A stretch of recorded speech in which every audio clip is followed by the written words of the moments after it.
So a couple weeks ago, we talked about making a build that I could basically leave at my sister's house instead of having to tote my travel PC back and forth.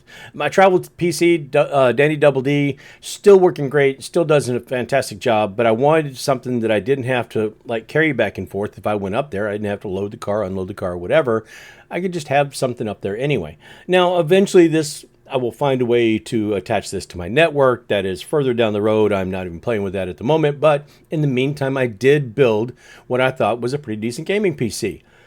Got it working, full of, this part and that part. I called it Frank-N-Furter. I should have called it Jeffrey because it's got a little bit of this and a little bit of that. But we're going to talk about a little bit of this and a little bit of that. So the computer's working great, but we didn't get a chance to go ahead and test everything. It does have a Ryzen 7 3700X in it, which has turned out to be a pretty decent processor, 8-core 16-thread. It's got an RTX 3060, which after a small bump out has returned to the most popular GPU or the most popular graphics card on Steam. Still solid, 12 gig. So we put this together. Everything works great. We got 16 gig of G-Skill Ripjaws memory in there. I am going to expand that later, but if I'm just playing casual games, I don't really need it at this point. If it becomes an editing or streaming rig later, I'll add something to it, but for right now, that 16 is going to be fine, and I can use the other kits to do other things like stuff behind me. In any case, we never got to tell how it did or even test it at that point. And that's kind of what we're going to do today. So this rig, if you're going to buy parts for it, now the 3700X is probably going to be, I'm not going to say one of the cheaper, but more affordable, decent.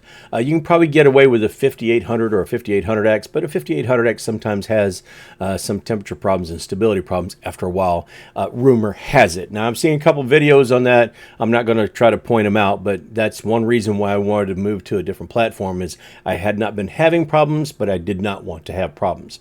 This 3700X never gave me any problems. So we went ahead and went to that. The 3060 never gave me any problems. So I figured if I'm only going to be up there once in a while, I don't want to spend all my time trying to fix this computer. So I got solid parts. And probably the only other better, solid, more reliable graphics card that I have that's capable of playing some of those games is the RTX 2070. But I currently am trying to put that in another rig to sell. So the 3060 it was.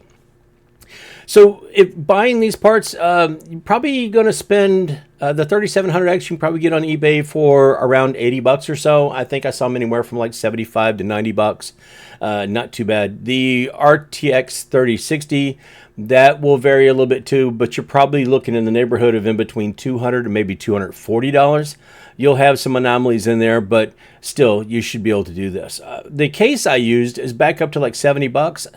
I think I bought it when it was on sale, and I've got it at a decent price. The memory and stuff like that, just kind of choose your own. You can probably get away with this build for between 500 and 550, maybe a little bit less if you're careful with some of the other parts.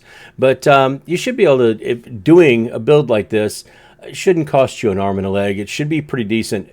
These parts fit well together. They work well together. This case I loved. I think I mentioned that in the other video a few times that it was actually a very, very good case, and I liked building in it. I don't know. Maybe I missed mentioning that. We'll have to go back to the video to find out and see if I actually said something about that.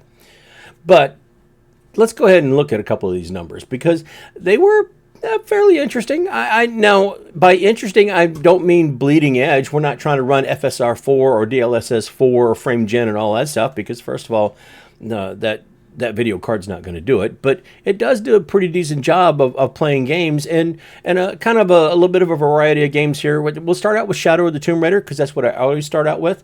Everything, 1080p, basically 1440p high. And everything else underneath that resolution, you're no problems at all reaching 110 frames per second. all day long, every day, all day. Never gave me any kind of issues, never gave me any problems. By the way, the temperatures on this ranged anywhere from about 61 degrees to 67 degrees through all these tests. And it did get as low as in the high 50s sometimes. And it was rock solid. And I don't have the best fan setup in the world in there. Borderlands 3 and Cyberpunk, believe it or not, both got, I'm not going to say similar numbers because the Borderlands 3 numbers were higher, but basically starting out at 1440p high, started out about 70 frames per second, and it went up from there. 1080p low, well over 100 frames per second, and we're looking at Cyberpunk, the same type of thing. We started out at 1440 high, I believe, started at about 70 frames per second, and we go from there. The lower the quality and the lower the actual resolution, the higher the frames. And both of these were just rock solid. I left these on just a regular settings. Borderlands 3 I put on DX12 instead of DX11. But the Cyberpunk, I went ahead because it automatically, for some reason, selects FSR 2.1, even on an NVIDIA graphics card, and we've talked about that before too. Even though it selects FSR 2.1, I left it there. And so I ran the test with that, and well over 100 frames per second by the time you're getting into the low. This has turned out to be a very, very well optimized game. When it first came out a couple years ago, it was a train wreck. But they've done a good job. CD Projekt Red has really come a long way and really done some good optimization in this game.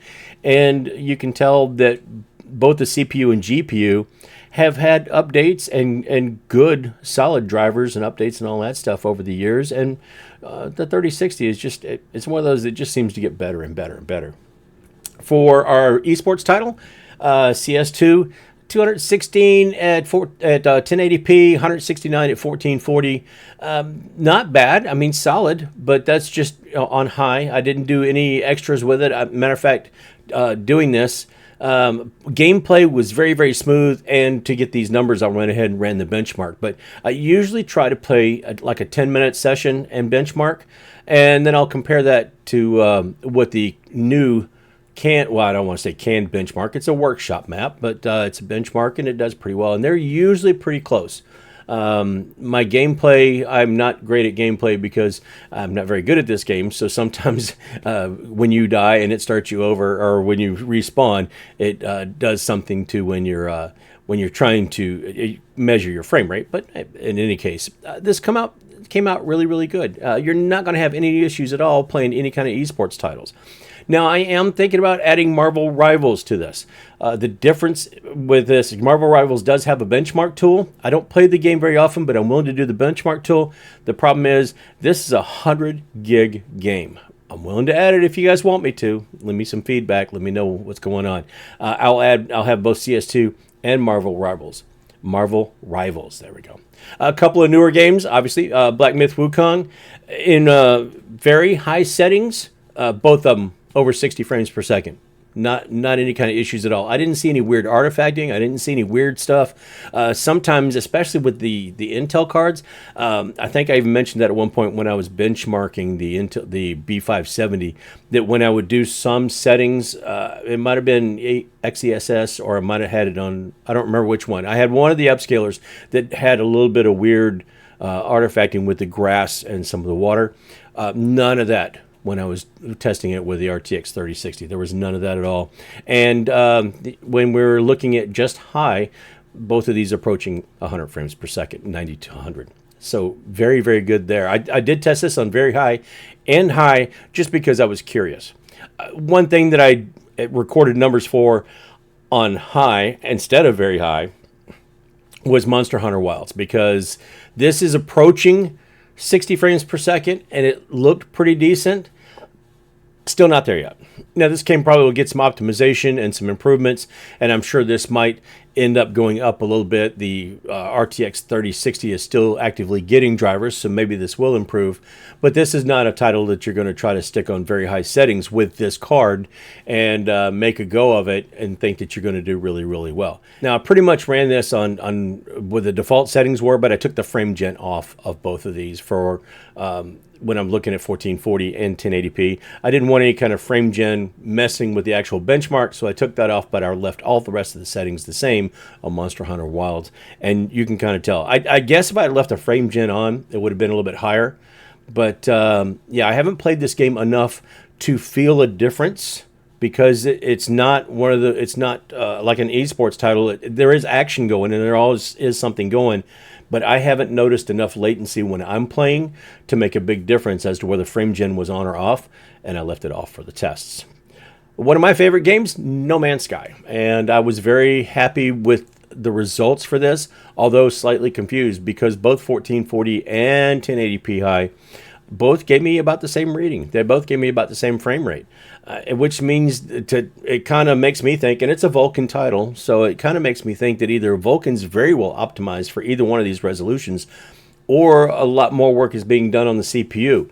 But when I'm looking at MSI Afterburner, and if I had thought about it, I would have recorded and kept this so I could show. It does show the video card doing quite a bit more work most of the time than the CPU. But this is an open world. This is more than an open world. It's an open universe. And there is a lot that the CPU is constantly doing. So when you're on a planet, you're in an environment, or you're doing something, most of that is already going to be generated or fixed. But the detail and what you're looking at, the GPU or the graphics card is going to be doing a lot of work. So I would have thought there would be more disparity in these numbers, but there wasn't. I'm very happy that I can play this game on 1440 and be very, very happy. Now, on my regular rig that's got the 9700X and it's got a 5070 in it, I'm getting about 100 frames per second or more, like 110, 110 frames per second or so on 1440 Ultra. In any event, that is kind of the breakdown of how things look and how things fell out and how they settled. This does perform very well. This also, if we'll remember, had the all-in-one cooler that I had to repair from a couple of years ago. Still a fairly popular video, but now, again, we're using this as a practical, I'm not going to say every day, but every other weekend type thing, and it'll stay on, and I'll stay gaming on it. So it has caused no problems at all. It's very quiet. It stayed very cool. I'm happy with it. And over the time, intermittently, that I've been able to use that all-in-one cooler now that it's been fixed, it's done a pretty good job. Now, I haven't put it under heavy load every day, all day, but the times that I've been using it, I feel pretty confident that we've got a good fix on this thing, and it's going to run. It's going to run very, very well. And if it does start stuff up again, I know that I've already got good use out of it, or I can fix it either way. Will I upgrade this rig eventually? Probably not. If anything, I might like a lateral, swap out the RTX 2070 for the 3060s so I can sell the 3060 in something. I don't know. But this is doing very well, and for the casual gamer and maybe a little bit of light productivity that it's going to be doing, it's going to be perfect for what I need. And it looks good where it's sitting. I can't be upset at all. It ended up looking pretty good, even though I've got a bunch of mismatched parts in this thing. Maybe I ought to build more of those. Maybe I ought to build more builds that just cobble together some stuff and find a way to make it work. I don't know. But in any case, this one was a success, a very good success. I'm very happy of it, very proud of it. Don't know why I never thought of it before. Yeah, because both of my brain cells don't always work together. Maybe that's the thing. I don't know. In any event, if you got anything out of this video at all, found it entertaining, or were just kind of curious of, hey, what happened to that thing after he built it? Well, now we know. And if you don't mind, go ahead and throw a like on the video. If you're not already subscribed, please do. I certainly would appreciate that. That would be amazing. I don't know what has happened to my subscribers over the past 2 months. They have flatlined. They have just leveled right off. But if you're not subscribed and would like to do so, I would very much appreciate that. Don't forget to visit the other socials. I am working on trying to get back in the swing of paying attention to everything I can. But, work is work. That my main job does take precedence. And so I have to pay attention to that, because that takes care of everything else. And, it's what it is. But if you don't do any of that other stuff, if you don't like, subscribe, or visit the socials or whatever, please just do me one favor, and that's be good to each other. Be kind. Smile, wave, hold the door open. Just be kind. It doesn't cost anything at all. And you guys have heard me say it before if you're friends of the channel at all. It doesn't cost anything at all to be kind or smile or wave. And you might make somebody's day. You never know. It might make your day. Anyway, that is all I have for this time. Obviously, I got some stuff that's still over my shoulder working on, including a new server. Right now, my server is on TrueNAS. I'm going to switch over to Proxmox and use TrueNAS on that when I change machines. So actually, that's right there because I'm moving stuff around, and this is workbench area over here. Bassite, I'm still testing. I'm going to have to test with a better processor and a better video card because the other one worked out okay. Let's find out how far we can go. And I also want to check with an NVIDIA video card. Behind me, we're going to do some fan tests. I want to find out if it really does make a difference, which direction the fans are blowing and how many of them in what direction. I've seen some other videos on that recently, but they didn't answer the questions I had. So we'll find out if the questions I have might be some of the same questions you have. Anyway, that really is all I've got. So until I get myself into something I got no business getting into, I'll see you later.